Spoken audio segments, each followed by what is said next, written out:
Masubra 320 nga mga libro ang gindonaran Eastern Samar National Comprehensive High School pinaagi na ginlunsad nga The Gift of Reading, an outreach program for foundational literacy book donation drive. Yan na ini nga adlaw Disyembre 1 Habato Elementary School. Ang nasabi nga programa ay nagtutuyo nga magdonarhin mga libro tikang mga grade 7 nga grade 10 students. Ini ingin ko komponerin magkadarodelain nga educational books, storybooks kan reference materials nga tikang HIS and CHS community. Tuyo hinian pagpadukwag han library resources han Bato Elementary School nganan pagdasigan kulturahan pagbasa para han mga kabataan.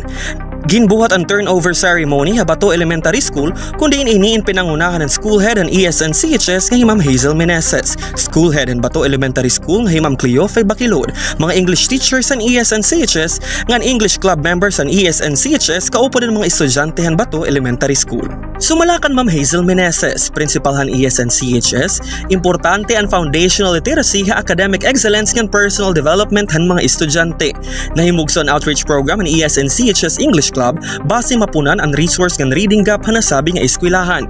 Ini aktibidad ay nagpapakita ang academic and social responsibility ng eskwelahan, pinaagi ang pagbulig ng kabataan nga mas nagkikinahanglan hin suporta. I'm very thankful sa mga kabataan grade 7 and they're live in a program English National so this book donation is not just a part of the English Constellation, but it's also one way of helping helping the Department of Education to strengthen the program on literacy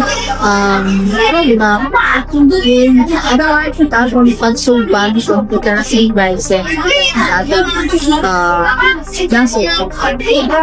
Hulos naman nga nagpapasalamat si Ma'am Cleofe Bacilod nga donasyon. Sumala pa iya, dako ini nga bulig agud maibanan ang numero han mga frustration readers han ira eskwelahan. Unang ito na nagpapasalamat ko sa Ma'am Hazel, naging principal han so Eastern Samar National Comprehensive High School nga ginpili ang Bato Elementary School tagan hini nga mga libro para makabulig ang amon kabataan dinhi. Sa may ada ni rahin inspirasyon magbasa kasi ang libro nga ginatag kakaiba. Isa lang cover, hardbound talaga. Parte itong mga libro makakaagak kaira nga maruyag hirang pagbasa kay kakaiba talaga. Hinaot ma-improve amon madugampay amon mga independent books. Mawara na ang amon frustration books kay kapag kaya na ng panahon may adat na oras may adat pa ng mga reported na frustration books. Samtang nagpapasalamat naman ang mga estudyante han Bato Elementary School han nasabi nga donasyon.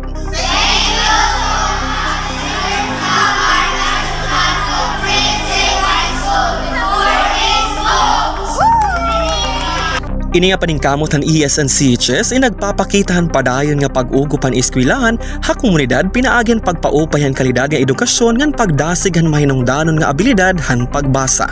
Tikang dire syudad han Borongan, Julius Gilbert Malien, Eastern Samar News Service.